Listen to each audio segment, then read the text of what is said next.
कैसे हैं आप सभी लोग। एक बार फिर से स्वागत है आपका हमारे YouTube channel study with Yogesh में।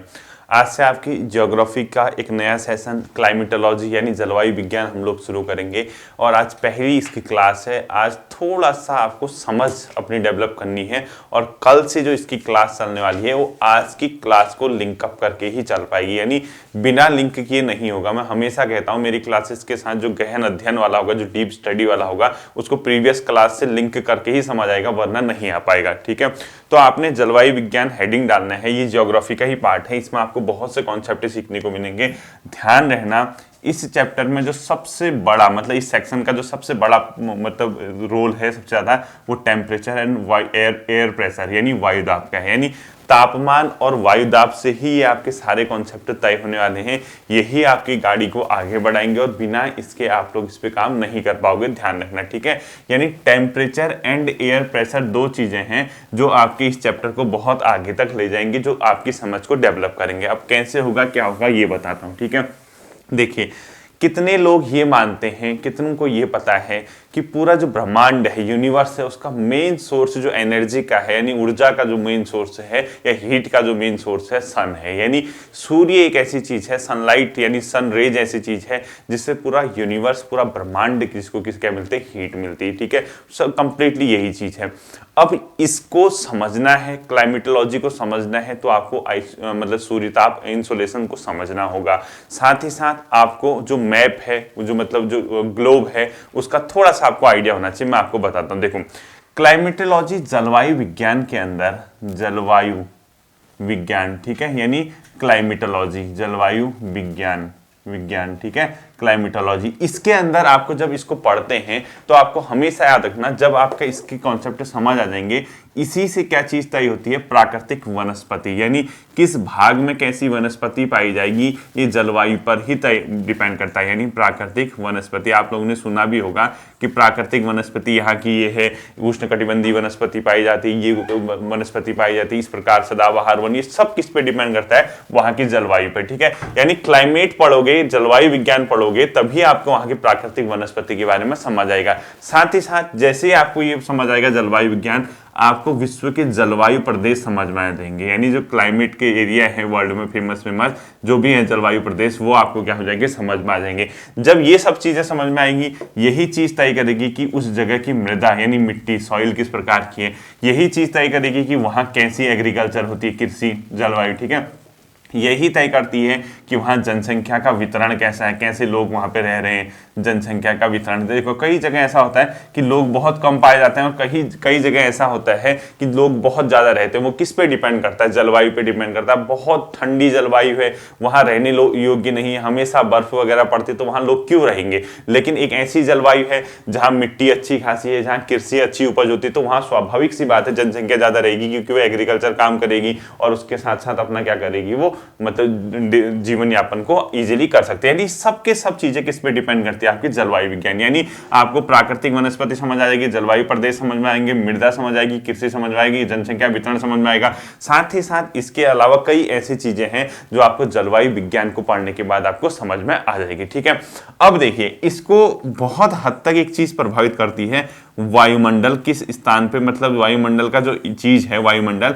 वो बहुत हद तक जलवायु को प्रभावित करते हैं। क्योंकि वायुमंडल में आप लोग जानते हैं गैसेस हैं, यानी ये अपने आप में गैसों का क्या है, मिश्रण। और गैसों में जैसे आप लोगों को पता है नाइट्रोजन यहाँ पर है, ऑक्सीजन यहाँ है, ठीक है, इसके अलावा ऑर्गन यहाँ पे हर बहुत कम मात्रा में, कार्बन डाइऑक्साइड, ये जो है परमानेंट गैसें हैं, यानी स्थायी गैस जिसको बोलते हैं, स्थायी गैस। वायुमंडल होता क्या है, गैसों का मिश्रण तो है ना, विभिन्न गैसों का मिश्रण। इसके अलावा यहाँ पर क्या मिलने को मिलेगा, इवेपोरेट, ठीक है, ह्यूमिडिटी, आर्द्रता वगैरह, वाटर, H2O, ये मतलब वो क्या कहते हैं, जल के कण। ठीक है, तो जलवायु, जल वाष्प है, आर्द्रता है, H2O है, ये सब के सब आपको क्या मिलेंगे, एटमॉस्फेयर में देखने को मिलेंगे। साथ ही साथ इसी के आधार पे तापमान देखना पड़ेगा कि कहां पर किस प्रकार का तापमान है। तो कहीं ना कहीं ये एक दूसरे से सब के सब लिंकअप करने वाले हैं। इसी के आधार पर मैंने पहले कहा कि आज की क्लास समझनी है। ठीक है, ये सब के सब चीजें आपको मतलब जब समझोगे तभी आपको क्लाइमेटोलॉजी समझ आएगी, और ये एक बार समझ आएगी, जिंदगी भर आपको भूलने वाले नहीं हुए। इतना आसान है क्लाइमेटोलॉजी। ठीक है, मैं आपको भरोसा दिला रहा हूं कि मैं आपको इसको अच्छे से समझाऊंगा। देखो अब कभी भी ध्यान रखना कि किसी भी स्थान की जलवायु को, अब जलवायु सबसे पहले तो पता होना चाहिए कि जलवायु और मौसम में क्या डिफरेंस है। ठीक है, देखो मौसम क्या होता है, कभी पता है कि मौसम क्या है और जलवायु क्या है, यानी क्लाइमेट क्या होता है, ये मौसम वेदर क्या होता है, ये पता है कि मतलब क्या कंडीशन है। मौसम क्या होता है, एक तो पहले एक सीमित क्षेत्र में, यानी इसका प्रभाव जो होगा बहुत लिमिटेड एरिया में होगा, बहुत ज्यादा एरिया में नहीं होता। मौसम का प्रभाव एक सीमित क्षेत्र में होता है, अर्थात इसका सीधा सीधा मतलब है वायुमंडल में अल्पकालिक परिवर्तन। जो मैंने वायुमंडल अभी आपको दिखाया, जहां मैंने आपको तापमान दिखाया, जहां मैंने आपको ह्यूमिडिटी दिखाई, जहां मैंने आपको जलवाष्प दिखाया, इसमें अगर आपको बहुत कम यानी अल्पकालिक परिवर्तन दिखता है, यानी हर मतलब थोड़े थोड़े डिस्टेंस में 60 किलोमीटर में अलग, 150 किलोमीटर में अलग, तो ये अल्पकालिक परिवर्तन क्या कहलाता है, मौसम। यानी वायुमंडल एटमॉस्फेयर में शॉर्ट टर्म में जो चेंज होते हैं, ठीक है, वायुमंडल में अल्पकालिक परिवर्तन, अल्पकालिक मतलब शॉर्ट टर्म, अल्पकालिक परिवर्तन, और इसका जो प्रभाव होगा, इसका जो इफेक्ट होगा वो लिमिटेड एरिया में होगा, यानी सीमित क्षेत्र में इसका क्या होता है, प्रभाव होता है, वो मौसम कहलाता है। मौसम और जलवायु में अंतर होगा। अब आपने कहा कि सर ये वायुमंडल क्या है, वायुमंडल में क्या है, अभी मैंने बताया था गैसों का मिक्सचर है, और वायुमंडल में जो गैसेज हैं वो सीमित क्षेत्र में यानी अल्पकालिक परिवर्तन आ जाएगा। जैसे हरिद्वार है, हरिद्वार में थोड़ा सा अलग एरिया होगा तो वहीं हल्द्वानी में अलग हो जाएगा, हल्द्वानी में अलग है, पौड़ी में अलग है। तो ये आप लोग पूछते हैं डेली लाइफ में कि वहां का मौसम कैसा है। कभी आपने फोन करके कहा अपने रिश्तेदार को आपके यहाँ की जलवायु कैसी है? क्यों कहोगे भाई, आपका रिश्तेदार भी अगर जलवायु को कहेगा आप पे हंसेगा, कहेगा काहे की तैयारी कर रहा, किससे तैयारी कर रहा, फिर कहोगे स्टडी भी थी होगी, सर से तैयारी कर रहे, तो रिश्तेदार भी कहेगा कौन महामूर्ख आपको तैयारी करा रहा। तो ऐसे काम मत करना। ध्यान रखना कि वायुमंडल में अगर अल्पकालिक परिवर्तन होता है यानी शॉर्ट टर्म में चेंजेस होते हैं, बहुत ज्यादा डिस्टेंस नहीं होती है, तो वो मौसम कहलाता है और इसका प्रभाव सीमित क्षेत्र में होगा। जबकि जलवायु जो होगी वायुमंडल में दीर्घकालिक परिवर्तन होगा, यानी जो क्लाइमेट है बहुत बड़े मात्रा में, बहुत मतलब एक पर्टिकुलर इलाका होगा वहां उसमें लॉन्ग टर्म में क्या होंगे, चेंजेस होंगे। यानी जलवायु में वायुमंडल का दीर्घकालिक परिवर्तन है लॉन्ग टर्म पे, ठीक है, उसमें मतलब बहुत ईयर, 100 साल, 200 साल, 500 साल, 1000 साल का क्या निकाला जाएगा एवरेज, कि वहां का तापमान कैसा रहा, उस इलाके की ह्यूमिडिटी कैसी रही, तो आपको स्पष्ट दिखाई देगा। जैसे ये इलाका ए है, ये इलाका बी है, तो इन दोनों में आपको बहुत टेम्परेचर में डिफरेंस, ह्यूमिडिटी में डिफरेंस, ठीक है, जलवाष्प की मात्रा में डिफरेंस, और यहाँ पे एयर प्रेशर में डिफरेंस, बारिश की मात्रा में डिफरेंस, बादल की मात्रा में डिफरेंस, तो यहाँ अलग होगा। तो ये लॉन्ग टर्म पे होगा और जिसका प्रभाव बहुत बड़े इलाके में होगा, शॉर्ट टर्म पे नहीं होगा। हाँ, ये पूछ सकते हो आप कि भारत की जलवायु कैसी है, यूरोप की कैसी है।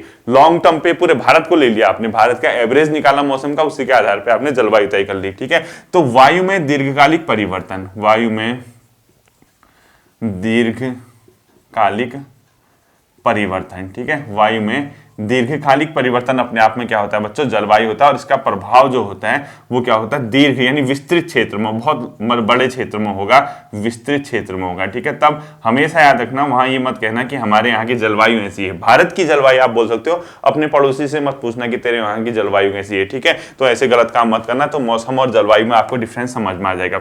इसके बाद जब आप मौसम और जलवायु पढ़ते हो, एक चीज मैंने आपको बताई थी, क्योंकि ये जो पूरी क्लाइमेटोलॉजी है आपके बेसिक चीजों पे आपकी जो चीज है समझ आती है। देखिए, मैंने आपको एक ग्लोब बताया हुआ था, मैंने आपसे क्या कहा था कि ये जो है अपने आप में अक्षांशीय रेखाएं हैं, लॉन्गिट्यूड, लैटिट्यूड, लॉन्गिट्यूड मैंने बताया था, ध्यान होगा, ठीक है। ये जैसे हो गया, ये है, ये अपने आप में क्या होते हैं बच्चों, अक्षांशीय रेखाएं। जैसे 0 डिग्री है, सपोज 23.5 है, 45 है, 90, जो भी कहते हो, ठीक है, ये अक्षांशीय रेखाएं होती हैं। तो अपने आप में अक्षांशीय रेखाएं क्या होती है, एंगुलर डिस्टेंस होती है, यानी कोणीय दूरी, कोणीय दूरी, एंगुलर डिस्टेंस होती है अक्षांश रेखाएं, अक्षांश रेखा, ठीक है। तो मैं ये कहना चाह रहा कि जो जलवायु है उसमें क्या होता है, अपने आप में चेंजेज होते हैं, अक्षांश के अकॉर्डिंग भी चेंज हो सकते हैं, ठीक है। और ये पूरे बेल्ट वगैरह बने होते हैं, तो अक्षांशीय दूरी यानी कोणीय दूरी हो सकता है, कोई एक इलाका यहाँ पे ए और दूसरा इलाका ये, हो सकता है कि ए और बी में दोनों में एक ही अक्षांश में होने के बाद भी उनकी जलवायु में परिवर्तन हो, वो सब मैं आपको बताऊंगा। तो ये ध्यान रखना, कोणीय दूरी और अक्षांशीय रेखा की संख्या कितनी होती है। अगर आप यहाँ से ऊपर 90 गिनते हो, इसे भी 90 गिनते हो, 90 90 180, और अगर आप इसको गिन लेते हो, किसको, 0 डिग्री को, तो 180 हो जाए, 81 हो जाएंगे। वैसे तो 180 डिग्री बोला जाता है। अगर आपने 180 कैसे, यहाँ से नीचे 90 होते हैं, यहाँ से ऊपर 90 होते हैं, 90 90 180, 0 डिग्री को भी गिनोगे तो 181 हो जाएंगे। कई लोग क्या मानते हैं, जो ये वाले हैं, ये 90 वाले, ये अक्षांश रेखा ना मान के इनको बिंदु मानते हैं, खाली एक पॉइंट मानते हैं। तो वो क्या कर देते हैं, इन दोनों को रिमूव कर देते हैं। दोनों को रिमूव करोगे तो 181 में से दोनों रिमूव करोगे तो 179। ठीक है, अब कई लोग कंफ्यूज होते हैं कि यार ये अक्षांश रेखा 179 है, 181 है, 180 है। जनरली आपके पेपर में आपके लेवल पे 180 ऑप्शन में आता है, वो 90 और 90 को मानते हैं, सिंपल सी बात। ठीक है, अब देखो कई जगह 181 लिखा होता है, वो क्यों वो 0 डिग्री को भी इंक्लूड कर देते हैं। कई जगह 179 लिखा होता है, वो 0 डिग्री को तो करते हैं, लेकिन जो 90 वाले हैं उसको बिंदु मानते हैं, पॉइंट मानते, तो 179 इसको कह देते हैं। ठीक है, ये आपको पता होना चाहिए कि जब जो ये मतलब अक्षांश रेखाएं हैं, यानी इसमें एंगुलर डिस्टेंस जो होती है, तो एंगुलर डिस्टेंस में क्या होता है, परिवर्तन होता है। ठीक है, तो अब यहाँ कोणीय दूरी यानी अक्षांश रेखा कोणीय दूरी में परिवर्तन होगा, यानी चेंजेज होंगे, तो इससे जलवायु क्या हो सकती है, परिवर्तित हो सकती है किसी स्थान की। ठीक है, जलवायु में परिवर्तन आ जाएगा। क्यों, खुद सोचिए, कोई इलाका 0 डिग्री के आसपास का इलाका है, ये वाला इलाका, यहां अलग जलवायु होगी। कोई ये 90 के आसपास का है, स्वाभाविक सी बात है यहां अलग जलवायु होगी। अब ऐसा क्यों होगा, क्योंकि ध्यान रखना, अभी तो मैं पढ़ाऊंगा, अभी सिंपल सा मैंने बताया था, इस भाग पे सूर्य की किरणें लंबवत पड़ती हैं कि नहीं पड़ती हैं, तो यहां बहुत ज्यादा हीट मिलेगी। क्योंकि अगर डायरेक्ट सूर्य की किरणें पड़नी है, खुद सोचो किसी स्थान पे अगर डायरेक्ट सूर्य की किरणें, सपोज ये अर्थ की सरफेस है, यहां से सनलाइट निकली, अगर यहां डायरेक्ट पड़ रही है तो यहां ज्यादा, अब यहां से तिरछी पड़ी, ये इतनी ज्यादा डिस्टेंस ट्रेवल करनी पड़ रही सूर्य की किरणों को, तो यहां कम प्रकाश पहुंचेगा, क्योंकि वो एयर में ही, वायुमंडल में रिफ्लेक्ट होकर वापस चला जाएगा। इसको कम डिस्टेंस ट्रेवल करनी पड़ी 0 डिग्री के आसपास, तो ये बहुत ज्यादा हीट प्राप्त करेगा। ये 90 सपोज है 90 डिग्री, इसको ज्यादा डिस्टेंस तय करनी पड़ी। जब वो ज्यादा डिस्टेंस तय करेगा, ज्यादा दूरी तय करेगा, तो दूरी तय करने में जो वायुमंडल होता है आपका, वहां क्या होती है, जो सनरेज होती है, यानी सूर्य की किरण, यानी विकिरण जो होता है, जो अपने आप में रेडिएशन होता है, वो रिफ्लेक्ट हो जाता है। कई कारण होते हैं रिफ्लेक्ट होने के, कहीं धूल कण होंगे, ज्यादा दूरी तय करेगा तो ज्यादा गैसेस का सामना करना पड़ेगा, तो रिफ्लेक्ट होंगे, कुछ ऑब्जर्व होंगे, तो इन भागों में कम हीट मिलती है। तो स्वाभाविक सी बात है यहाँ की जलवायु में क्या हो जाएगा, परिवर्तन। 0 डिग्री में ज्यादा हीट मिल रही है, तो किसी न किसी कारण से ज्यादा टेम्परेचर है, तो यहाँ पे ज्यादा मतलब जलवायु अलग होगी। यहाँ कम हीट मिल रही है, तो यहाँ की जलवायु अलग होगी। ठीक है, अभी सिर्फ ये बताना चाह रहा हूँ, नोट करके आपको ये लिखना है, क्योंकि मैंने ये कहा कि आज की क्लास टोटल समझने वाली है, कल से आपकी प्रॉपर क्लास चलेगी। यानी कोणीय दूरी में परिवर्तन, यानी अक्षांश रेखा में परिवर्तन जलवायु में क्या कर सकता है, परिवर्तन। नोट करके लिखो, अक्षांश रेखा में परिवर्तन जलवायु रेखा में परिवर्तन, जलवायु में परिवर्तन कर देगा। ठीक है, दूसरा मैंने आपको इसी तरीके से एक और चीज बताई थी, देशांतरी रेखाएं, यानी लॉन्गिट्यूड लैटिट्यूड दोनों मैंने आपको समझाया था। ठीक है, देखो मैंने ये क्या कहा था, नॉर्थ पोल और साउथ पोल को मिलाने वाली इस प्रकार से क्या होती हैं, देशांतरी रेखाएं होती हैं।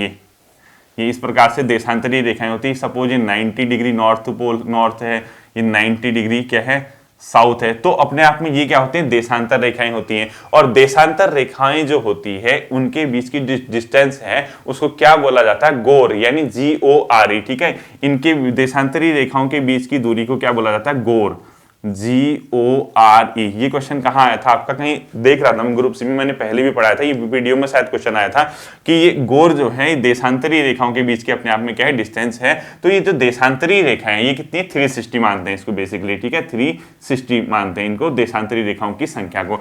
अब इसके कारण भी क्या होता है, परिवर्तन होता है। आप खुद सोचिए, कोई इस भाग पे है, कोई इस भाग पे देश बसा है, जैसे सपोज यहाँ नॉर्थ अमेरिका है, यहाँ जापान है, तो अब बताइए इन दोनों की जलवायु में परिवर्तन होगा कि नहीं होगा, बिल्कुल होगा। क्यों, क्योंकि यहाँ जो है सनरेज अलग, मतलब जिस इसकी जो देशांतरिक लोकेशन है, यानी जो देशांतर है और अक्षांश है, दोनों को अगर कंबाइन करके देखोगे तो इसका देशांतर भी चेक करना पड़ेगा, इसका भी चेक करना पड़ेगा, फिर देखना पड़ेगा कि वो देशांतर के अकॉर्डिंग अक्षांश कहाँ पे है। तो कहीं ना कहीं देशांतरी, नोट करके लिखो, देशांतरी मतलब अंतर, यानी देशांतर में अंतर भी जलवायु को प्रभावित कर सकता है। तो क्या लिखना है, देशांतर में अंतर भी जलवायु को प्रभावित कर सकता है, ये लिखना है। ठीक है, देशांतर में अंतर भी जलवायु को प्रभावित कर सकता है। अब ये कई लोग समझ रहे होंगे, सर इतनी तेज क्या पढ़ा रहे हैं, हमारे तो कुछ समझ नहीं आ रहा। मैंने सिर्फ और सिर्फ ये क्वेश्चन आपको पढ़ाए गए हैं, ये रिवाइज करा रहा हूं कि अक्षांश रेखाएं होती हैं देशांतरी। अब देखो, जब अक्षांश, और ये गौर वाला नोट कर लेना है, ठीक है, अक्षांश और रेखा देशांतर जो होती हैं, तो जब आपको ये पता चल गया कि हाँ अक्षांश रेखा और देशांतर रेखा,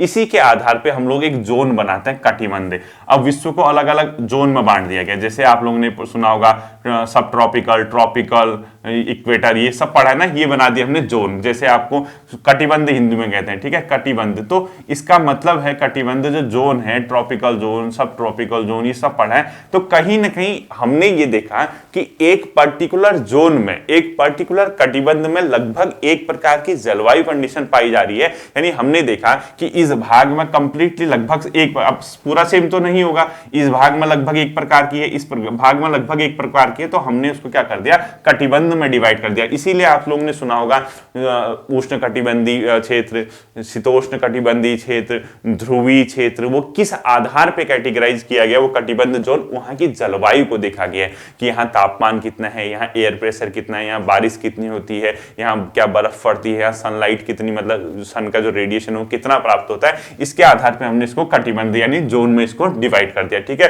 तो आपको ये भी अभी देखने को मिलेगा, मैंने आपको बताया था उष्ण कटिबंधीय, ये सब चीजें मैंने आपको पढ़ा रखी है। तो जोन वाला कॉन्सेप्ट आपको आना है, अक्षांश और देशांतर का कॉन्सेप्ट आपको आना है। इसके अलावा आप लोगों ने लास्ट चीज ये भी पढ़ी होगी, देखिए ये जैसे अक्षांश रेखाएं हैं, इस प्रकार से अक्षांश हैं, इस प्रकार से आपकी देशांतर रेखाएं हैं, ये पूरे ग्लोब में इस प्रकार से आपने देखा होगा, इसी को बोला जाता है ग्रिड। क्या बोला जाता है इसको, ग्रिड बोला जाता है। ठीक है, ये जो जाल है अक्षांश और देशांतरीय रेखाओं का जाल क्या कहलाता है, ग्रिड कहलाता है। तो लिख लो अक्षांश व देशांतरीय रेखाओं का जाल ग्रिड, अक्षांश प्लस देशांतर का जो जाल है वो क्या कहलाता है, अपने आप में ग्रिड कहलाता है। ये आपको पता होना चाहिए कि अक्षांश व देशांतर का जाल क्या कहलाता है, ग्रिड कहलाता है। ठीक है, तो आपको ग्रिड समझ में आ गया, अक्षांश समझ में आ गया, जोन क्यों बांटे गए हैं, कटिबंध क्यों होते हैं, ये पता चल जाएगा।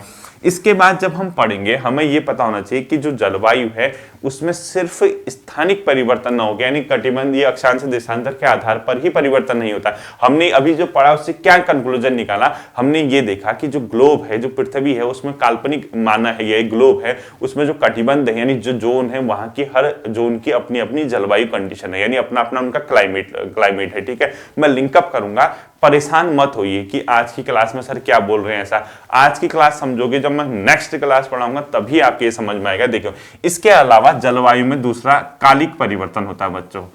जलवायु में क्या होता है, कालिक परिवर्तन। अब आप कई लोग कहेंगे सर ने कालिक परिवर्तन क्या बता दिया, क्या चीज होती है, इसको बोलते हैं टेम्पोरल, मतलब जो चेंजेस होते हैं। ठीक है, TEMPORAL, टेम्पोरल चेंजेस। ठीक है, टेम्पोरल चेंजेस होते हैं, कालिक परिवर्तन। इसके अंदर हमने क्या क्या देखा है, देखिए हर स्थान का, हर जगह का औसत दैनिक तापमान अलग अलग होता है। यानी इसके अंदर आपको एवरेज डेली टेम्परेचर देखना है, यानी औसत दैनिक तापमान क्या होता है, यानी किसी भी स्थान का पर डे हो सकता है कि यहाँ का टेम्परेचर अलग हो पर डे, दूसरी जगह का अलग हो, यानी कालिक परिवर्तन भी होता है। औसत दैनिक तापमान किसको बोला जाता है, औसत दैनिक तापमान में क्या होगा, किसी भी दिन का अधिकतम और न्यूनतम तापमान जो होगा उसको आप डिवाइड कर दोगे 2 से, तो औसत दैनिक तापमान। तो लिखो दिन के अधिकतम तापमान, यानी दिन का अधिकतम तापमान माइनस न्यूनतम तापमान डिवाइडेड बाय 2।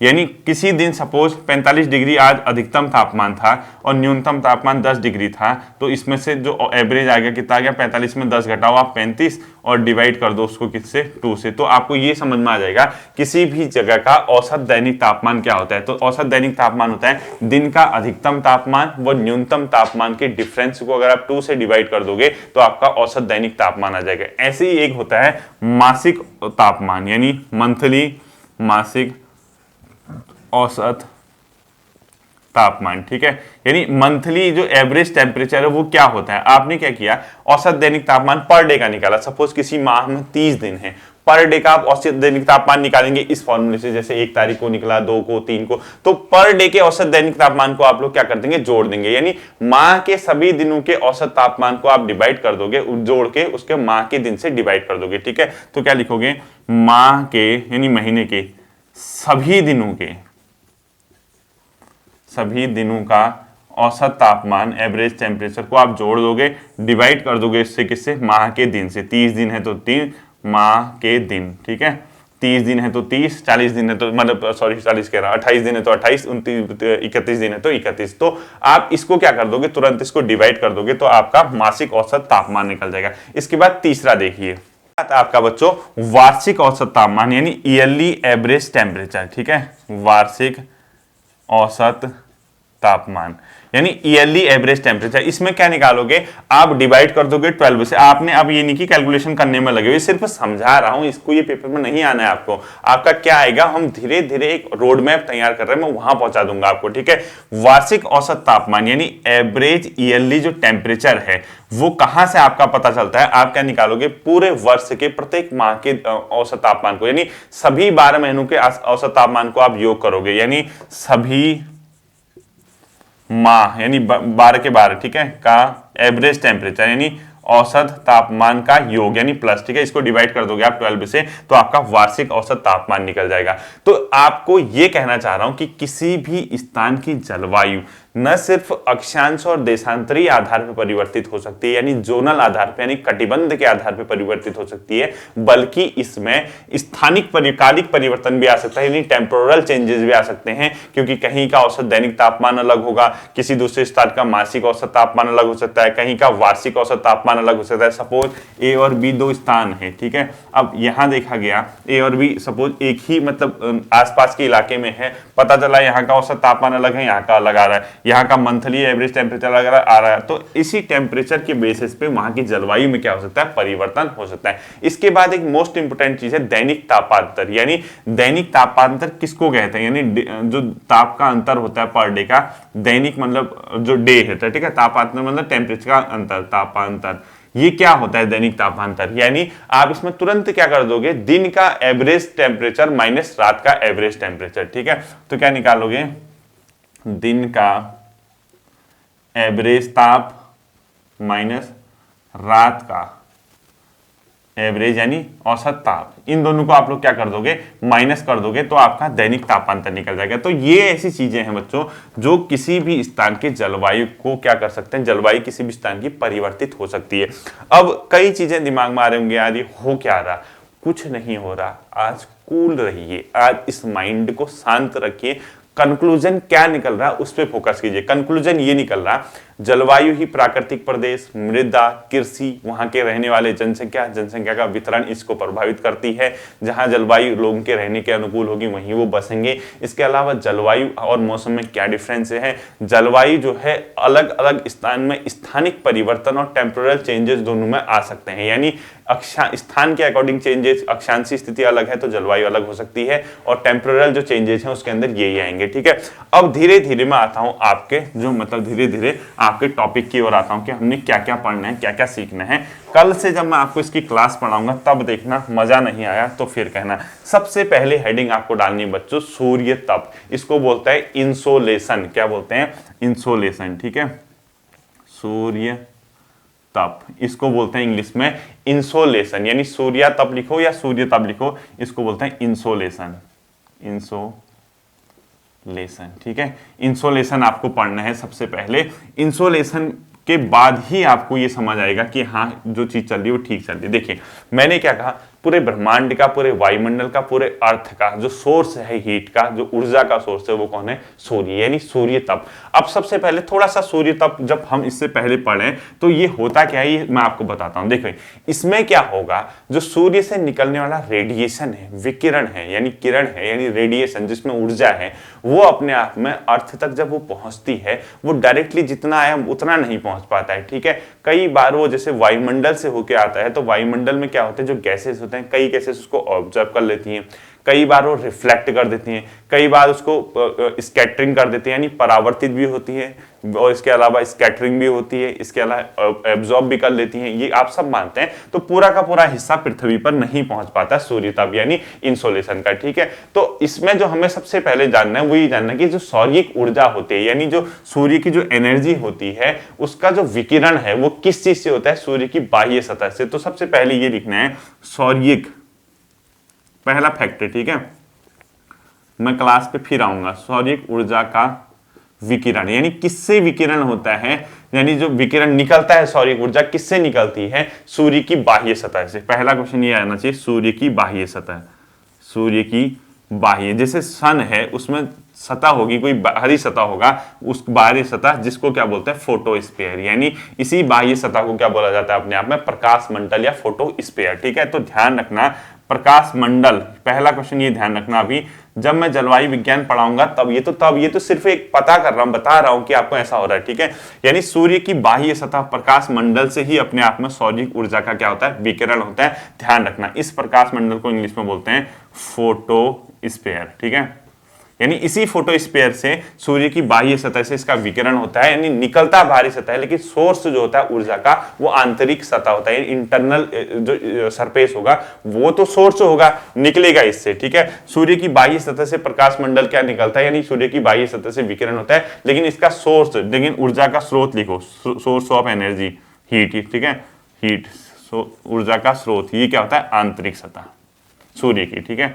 यानी सूर्य की आंतरिक सतह स्रोत है लेकिन वो निकलता किससे है, प्रकाश मंडल से, फोटोस्फीयर से सौर ऊर्जा का विकिरण होता है, ठीक है। दूसरा, सूर्य का निर्माण हमेशा याद रखना 4 मंडल से होता है, तो लिखो सूर्य का निर्माण जो होता है कितनों से होता है, पूछेगा पेपर में, तो 4 मंडल से होता है। इसमें 4 मंडल होते हैं, यही सबसे इंपॉर्टेंट है जो आपको ध्यान रखना चाहिए। इसी में आपकी एक नई मतलब हाल फिलहाल में चर्चित शब्द, बहुत फेमस, जिसने लोगों को बहुत परेशान किया है, वो शब्द यहीं से लिया गया है। तो सूर्य का निर्माण 4 मंडल से होता है, उसको बोलते हैं कोर, फोटोस्फीयर, क्रोमोस्फीयर और कोरोना, ठीक है। क्या क्या लिखोगे, कोर, फोटोस्फीयर, यही है फोटोस्फीयर, ठीक है, प्रकाश मंडल, क्रोमोस्फीयर, और कोरोना। ये जो कोरोना शब्द है वो यहीं से लिया गया है, क्योंकि जो कोरोना, जो महामारी, जो मतलब अपने आप में जो वायरस है, उसका जो स्टार्टिंग स्ट्रक्चर देखा गया वो सूर्य की, मतलब जो कोरोना भाग है उसी की तरह था, वहीं से इसका नाम लिया गया है, ठीक है। तो कोर, फोटोस्फीयर, क्रोमोस्फीयर और कोरोना, इन 4 मंडल से सूर्य का क्या हुआ है, निर्माण हुआ है, ठीक है। जैसे आप लोगों ने पृथ्वी में पढ़े थे, वैसे ही इसमें भी कोर, फोटोस्फीयर, क्रोमोस्फीयर और कोरोना, 4 इसमें मंडल हैं। अब देख लीजिए, जो फोटोस्फीयर है ये बाह्य प्रकाशित सतह है, यानी जो फोटोस्फीयर है इसी को बाह्य प्रकाशित सतह बोलते हैं, ठीक है, ये बाह्य प्रकाशित सतह। अब क्वेश्चन आता है कि सूर्य की बाह्य प्रकाशित, यानी जो एक्सटर्नल जो लाइटेड सरफेस है, बाह्य प्रकाशित सतह, उसको क्या बोला जाता है, फोटोस्फीयर बोला जाता है। तो वहां कंफ्यूज मत करना, यही बाह्य प्रकाशित सतह क्या कहलाती है, फोटोस्फीयर कहलाती है। और इसमें क्या होता है, छोटे छोटे प्रकाशित क्षेत्र होते हैं, मतलब बहुत छोटे छोटे प्रकाशित क्षेत्र होंगे इसमें क्या होंगे, छोटे छोटे प्रकाशित क्षेत्र, यानी लाइटेड एरिया होंगे। इसी फोटोस्फीयर में प्रकाशित क्षेत्र होते हैं, इस फोटोस्फीयर में छोटे छोटे क्या होंगे, प्रकाशित क्षेत्र होंगे, जिसको क्या बोला जाता है अपने आप में, ग्रैनूल इसी के भाग को कहा जाता है जो कि फोटोस्फीयर का हिस्सा है, ग्रैनूल, ठीक है। आज ये सन के बारे में पढ़ रहे हैं, हमारा क्लास जो होती है मेन शुरू वो कल से होगी, देखना। बाह्य प्रकाशित सतह, छोटे छोटे प्रकाशित क्षेत्र को क्या बोला जाता है, अपने आप में ग्रैनूल बोला जाता है, ये ध्यान रखना, ठीक है। अब देखना, फोटोस्फीयर जो है अपने आप में, ये फोटोस्फीयर, ये पेपर में एक बार आया था कि ये किससे मिलकर बना होता है, तो लिखो, अगला पॉइंट लिखना है आपको, जो फोटोस्फीयर है, फोटोस्फीयर, इसमें 90% बच्चों अपने आप में क्या होता है, हाइड्रोजन होता है, जबकि इसमें 10% क्या है, हीलियम गैस है। यानी अपने आप में ये दो चीजों से बेसिकली मिलके बना है। 90% तक इसमें हाइड्रोजन होता है, जबकि 10% इसमें क्या पाई जाती है, हीलियम पाई जाती है। ध्यान रखना, फोटोस्फीयर किस किस से मिलकर बना है, कौन सी गैसेस में इसमें प्रधानता होती है, ठीक है। इस फोटोस्फीयर में कई जगह क्या होता है, बहुत ठंडे और डार्क, यानी अंधेरे स्पॉट होते हैं, यानी कूल एंड डार्क स्पॉट भी इसमें पाए जाते हैं, जिसको बोला जाता है सन स्पॉट, यानी सौर्य कलंक। तो देखो,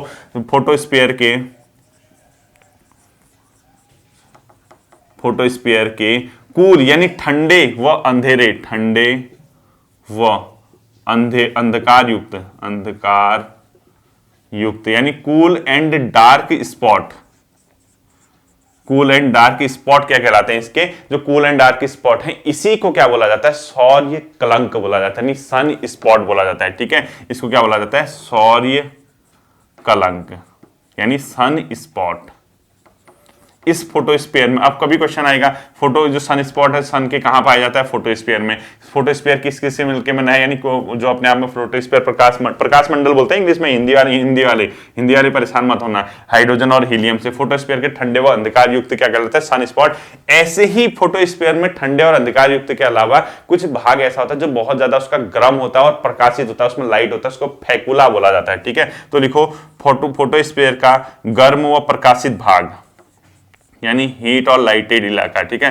फोटोस्फीयर का गर्म और प्रकाशित भाग, इसको बोला जाता है बच्चों फेकुला, क्या बोला जाता है इसको, फैकुला। तो ध्यान रखना फैकुला क्या है, सौर्य कलंक सन स्पॉट कहाँ है, सूर्य का निर्माण कितने मंडल से हुआ है, फोटोस्फीयर में जो छोटे छोटे प्रकाशीय क्षेत्र हैं क्या कहलाते हैं, फोटोस्फीयर में किस चीज का रोल है, ये देखना फैकुला। ठीक है, अब क्या होता है जो ये है फोटोस्फीयर, इसमें क्या है चारों ओर जलती हुई गैस की एक परत है जो कि अपने आप में क्या होती है क्रोमोस्फीयर कहलाती है। यानी जो क्रोमोस्फीयर है वो चारों ओर, सन के चारों ओर जलती हुई गैस की परत है। ठीक है, तो क्रोमोस्फीयर के नीचे लिखना है जलती हुई गैस, मतलब चारों ओर जलती हुई गैस की परत, चारों ओर जलती हुई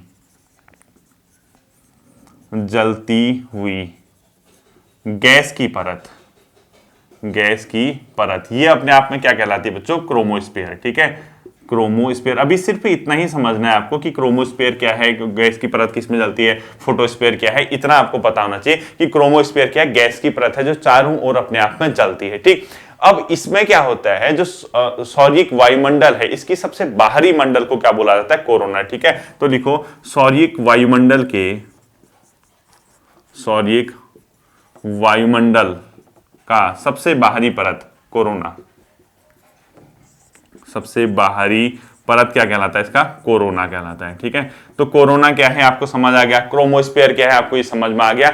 अब इसमें क्या होता है, एक और चीज होती है सोलर विंड, सौर्यिक पवन। इसमें क्या होता है, सौर्यिक पवन किसको बोला जाता है, जो फोटोस्फीयर होता है इससे कई बार इलेक्ट्रॉन और प्रोटॉन निकलते रहते हैं। ठीक है, तो यानी इलेक्ट्रॉन और प्रोटॉन की वे धारा जो क्रोमोस्फीयर और कोरोना को प्रभावित करती है वो क्या कहलाते हैं, सोलर विंड। तो लास्ट पॉइंट लिख लिए सौर्यिक पवन यानी सोलर विंड, सौर्यिक पवन। तो देखो फोटोस्फीयर से निकलने वाला इलेक्ट्रॉन व प्रोटॉन की धारा जो क्रोमोस्फीयर व कोरोना को प्रभावित करती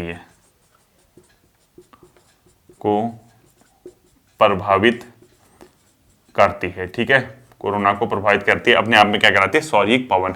ये सिर्फ और सिर्फ बेसिक है। अब देखिए मैंने आपको क्या समझाया, मैंने कहा जलवायु किस किस स्थान को प्रभावित कर सकती है ये पता होना चाहिए, जलवायु और मौसम में क्या डिफरेंस है, जो कटिबंध हैं वो क्योंकि अलग अलग जलवायु कंडीशन इसलिए उनको कटिबंध में कैटेगराइज किया गया है, साथ ही साथ उसमें जो परिवर्तन होते हैं और जो पूरा यूनिवर्स है, पूरा ब्रह्मांड चाहे पृथ्वी क्यों ना हो, सब कुछ उसका मेन सोर्स ऊर्जा का क्या है, सूर्य ताप, इंसोलेशन। और इंसोलेशन में क्या होता है कि इससे जो रेडिएशन निकलता है, विकिरण निकलता है, उसको किसी मीडियम की आवश्यकता नहीं होती है, वो वायुमंडल से होते हुए अर्थ तक पहुंचता है, 100% नहीं पहुंचता, कई भाग रिफ्लेक्ट हो जाता है। तो उसके अंदर जो हमने सूर्य पढ़ा, ये सूर्य का बेसिक था, ठीक है, सूर्य का सन के बारे में बेसिक था, 4 मंडल कौन कौन से होते हैं और इसके अंदर आपके कहां कहां क्या है। अब लास्ट चीज आज के दिन की मैं आपको बताना चाहूंगा, इसी के बाद हम कल से क्लाइमेटोलॉजी का जो स्टार्टिंग है वो शुरू करेंगे इसके बाद, ठीक है। अब देखिए ऊर्जा का जो स्थानांतरण होता है, यानी जो एनर्जी आई है, जो हीट आई है, वो 4 तरीके से होता है,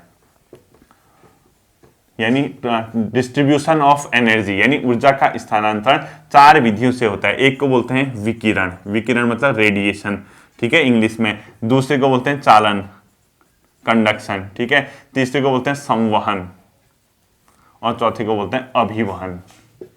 अब कई इंग्लिश मीडियम वाले होंगे वो परेशान होंगे। विकिरण के लिए आप लोग लिख लीजिए रेडिएशन, चालन के लिए लिख लीजिए कंडक्शन, संवहन के लिए लिख लीजिए कॉन्वेक्शन, CONVECTION, ठीक है, और अभिवहन के लिए लिख लीजिए एडवेक्शन, ठीक है। यानी अपने आप में ये सब के सब अपने आप में क्या है, एक इंग्लिश टर्मिनोलॉजी है, इसकी एडवेक्शन,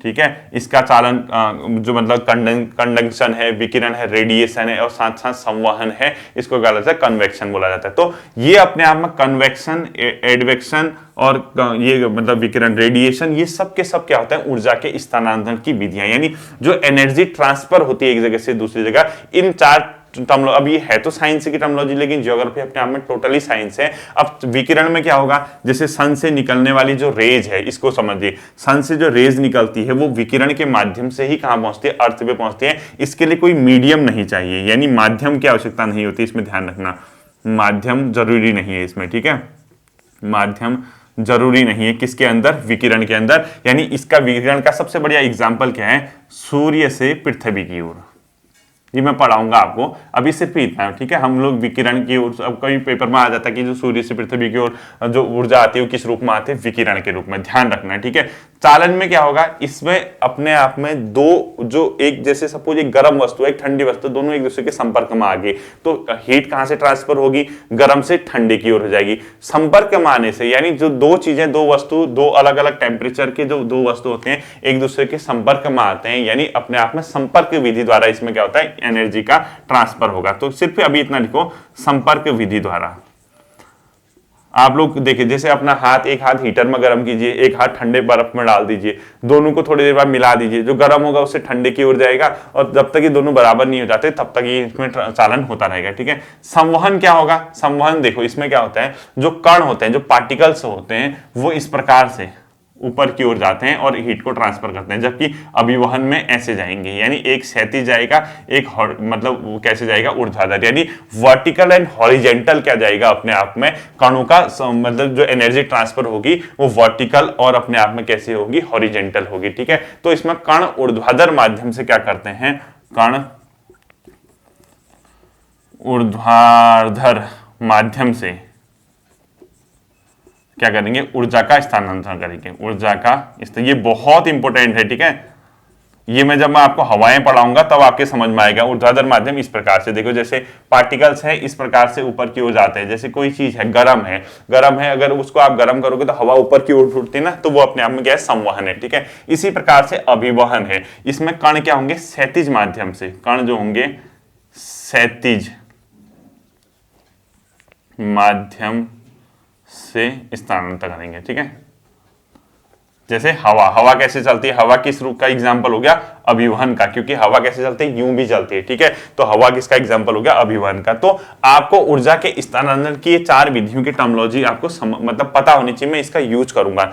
अब देखना कल से जो क्लास होगी, कल, क्योंकि ये बेसिक था, अब मैं डायरेक्टली आपको ये कह सकता हूं कि अक्षांश और देशांतर वाला जो चैप्टर मैंने पढ़ाया था उसको एक बार देख लेना। ठीक है। उसमें जो बेल्ट है उसको मैं बताऊंगा, जो सनलाइट है, आज मैंने सिर्फ मतलब जो सूर्य तप है, जो इंसोलेशन है, उसके बारे में बताया था कि सूर्य जो है वो किस चीज से मिलकर बना है। अब हम पढ़ेंगे कैसे रेज आती हैं, कैसे भागती हैं, कैसे रिफ्लेक्ट होती हैं, अर्थ पे कितना पहुंचता है, और इसके अलावा जो हीट बजट ऑफ अर्थ है यानी पृथ्वी का, उसमें बजट क्या होता है, परिवर्तित गुणांक क्या होता है, एल्बिडो क्या होता है, इसके अलावा जो एंगल ऑफ इंसिडेंट है वो क्या होता है, ये सब चीजें मैं आपको पढ़ाऊंगा। आपके लिए जो नॉर्मल बच्चे हैं, यानी जो हिंदी मीडियम वाले, उनको लग रहा होगा क्या बोल रहे हैं, साइंस क्यों पढ़ाने ज्योग्राफी में। बच्चों, आज की क्लास का कंक्लूजन ये है कि जलवायु क्या होती है, उसमें अक्षांश और देशांतर के अकॉर्डिंग परिवर्तन आ सकता है, साथ ही साथ आपको ये चीजें पता होनी चाहिए। इतना ही आज की क्लास में देखना, कल मैं आपको इसके आगे की ओर पढ़ाऊंगा। अपना ध्यान रखिए, फिर मिलता है अगले सेशन में। Thank you.